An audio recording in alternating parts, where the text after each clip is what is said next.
بابراعظم په टी20 کرکټ کې یو بل غټ ریکارډ په خپل نوم باندې کو په टी20 فارمیټ کې د بابراعظم دا وخت سنچریانې درې کم سل یعنی 97 سنچریانې شوې جوز بټلر سره د بابراعظم ریکارډ برابر شو ټول نه زیات سنچریانې په دې لیست کې ډیوډ وارنر واخلي دي 113 سنچریانې دي په टी20 کرکټ کې د کې انټرنیشنل شو لیګونه شو څومره هم टी20 میچز ډیوډ وارنر کړی دي نو کې 113 50 دي د ویرات کوهلی 105 50 دي د بابراعظم 97 50 دي په टी20 کې د جوس بټلر 97 ورپسې الیکس هیلس 92 دي بیا ورپسې کریس ګیل 88 50 دي چې کریس ګیل الریډي ریټایرډ شوی دی فاف ډوپلیسی 83 دي چې فاف ډوپلیسی هم ریټایرډ دی او سم لا لیگ کرکټ کوي خو شعیب ملک 83 دي روهت شرما 82 جیمز وینز 82 کوانټن ډیکاک 78 آرون فنچ 77 ډیوډ مالان 73 محمد رضوان هم پکشتا 71 کولن منرو 71 شکر داون 70 ایبی ڈیویلیر 69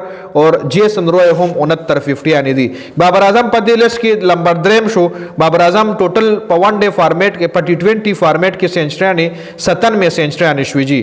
نو دا بابراعظم یو بل نوې ریکارډ شو او ډیر زره بابراعظم په دې لیست کې په نمبر 1 شي او کچره بابراعظم ډیر ټایم په टी20 کرکټ کې تیر کو